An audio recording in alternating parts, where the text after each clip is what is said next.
क्या आपने इस तरह का निर्माण कौशल देखा है? एक आदमी धीरे से उठाता है और लकड़ी का एक टुकड़ा हवा में घूम जाता है। वो चाकू निकालता है, एक टुकड़ा काटता है और दो बेहतरीन खंभे तैयार हो जाते हैं।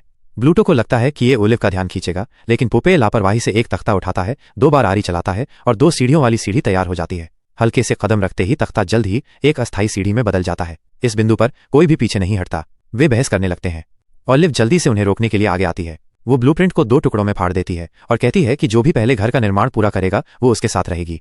दोनों सहमत होते हैं, लेकिन ब्लूटो बहुत चालाक है। जब पोपेय तख्ते काट रहा होता है तो वो चुपके से अपने तख्ते पोपेय के तख्ते के बगल में रख देता है। कुछ ही मिनटों में ब्लूटो 2 मंजिला घर का ढांचा तैयार कर देता है। ये देखकर पोपेय तुरंत अपनी गति बढ़ा देता है, लेकिन जैसे ही वो सीढ़ियों पर चढ़ता है ब्लूटो उसे आगे की ओर धकेल देता है और पोपेय दूसरी मंजिल से गिर जाता है। फिर भी पोपेय पर इसका कोई असर नहीं होता। वो काम करता रहता है। ये देखकर ब्लूटो एक और गंदी चाल चलता है। जैसे ही पोपेय वापस ऊपर चढ़ता है वो उसे एक तख्ते से गिरा देता है।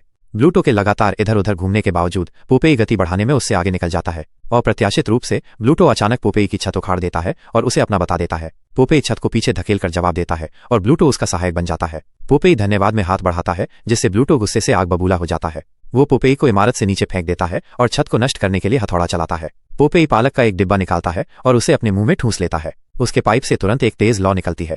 वो एक लोहे की बाल्टी गर्म करता है जो सीधे बाहर उड़कर ब्लूटो को दूर गिरा देती है। पोपेय अपने मुंह में कीलें दबाए हुए है। ब्लूटो ये देख लेता है, एक तख्ता उठाता है और उसे पोपेय पर फेंक देता है, लेकिन पोपेय उसी तख्ते से अपना घर बना लेता है। फिर ब्लूटो एक खिड़की लेकर उस पर झपट पड़ता है। पोपेय एक हल्का मुक्का मारता है और ब्लूटो छत लगाने में उसका सहायक बन जाता है। इसके बाद ब्लूटो एक लाल ईंट उठाता है और पोपेय पर फेंकता है, जो उस ईंट से चिमनी बनाता है। जब पोपेय नीचे कूदता है तो ब्लूटो उस पर हमला करने के लिए तैयार हो जाता है और उसे पेंट की एक बाल्टी में मुक्का मार दिया जाता है। छींटे पड़े पेंट से पोपेय की दीवारें एकदम सही रंग जाती है।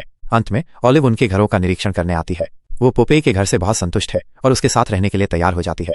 हालांकि जैसे ही पोपेय गर्व से दरवाजा बंद करता है पूरा घर धड़ाम से गिर जाता है।